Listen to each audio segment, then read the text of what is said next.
নমস্কার, আমি সুপ্রিয়া। আবারও আসলাম আপনাদের যে বিষয়গুলো নিয়ে আপডেট জানাচ্ছি। একটু বিলম্ব হচ্ছে, আমার রাত হয়ে যাচ্ছে, কখনো দিনে ছাড়ছি। অ্যাকচুয়ালি কাজের প্রেশারের জন্য আমি ছাড়তে পারছি না, সেটা আলাদা ব্যাপার। আপনাদের আজকে মূলত যে টপিক নিয়ে আমি বলতে এসেছি, আবারও রাজ্য রাজনীতি উত্তপ্ত। আপনারা সকলেই জানেন বাবরি মসজিদ নিয়ে কীভাবে উত্তপ্তকর পরিস্থিতি দেখা যাচ্ছে। রীতিমতো এই বাবরি মসজিদ নিয়ে আমরা গতকালকে বলেছিলাম যে হুমায়ুন কবিরকে সাসপেন্ড করেছে তৃণমূল কংগ্রেসের দল। সেই ঘিরে যে রাজনৈতিক উত্তাপ হবে সেটা তো আমি আগেই বলে দিয়েছিলাম। কিন্তু এবার রাজনীতির সমীকরণ ঠিক কোন দিকে যাবে? অর্থাৎ বাবরি মসজিদ যে তিনি বানাবেন, হুমায়ুন কবির যে তিনি বানাবেনই বাবরি মসজিদ, তা নিয়ে একবারে থান ধরে বসে রয়েছেন। অন্যদিকে তৃণমূল কংগ্রেস, এদিকে বিজেপি সরকার একের পর এক তোপের তোপ দেখেই যাচ্ছেন।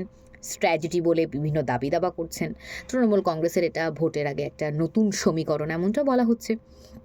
কিন্তু এই যে তারই মাঝে একা একটা ব্যক্তি, অর্থাৎ হুমায়ুন কবির, ভরতপুরের বিধায়ক ছিলেন তৃণমূলের, তাকে সাসপেন্ড করা হলো। তার একার দমে তিনি হুঁশিয়ারি দিলেন দলকে, গোটা তৃণমূল কংগ্রেসের দলকে। তিনি রীতিমতো আজকে গেলেন বাবরি মসজিদ এলাকা পরিদর্শন করতে। এর ঘিরে মামলা হয়েছিল হাইকোর্টে, হাইকোর্ট কোনো হস্তক্ষেপ করেনি। রীতিমতো উলটপুরাণ হয়েছে, অর্থাৎ রাজ্য সরকারকেই নিরাপত্তা দেওয়ার জন্য বলা হয়েছে, নির্দেশ দেওয়া হয়েছে কলকাতা হাইকোর্টের তরফ থেকে। এখন দেখার বিষয় যে রাজনৈতিক সমীকরণটা ঠিক কোন দিকে এগোয়। আমি আসবো প্রত্যেকদিন, বিভিন্ন বিষয় নিয়ে আপনাদেরকে জানাবো। আপনারা কমেন্ট করবেন, কেন করছেন না? করবেন। আর সুস্থ থাকবেন, ভালো থাকবেন।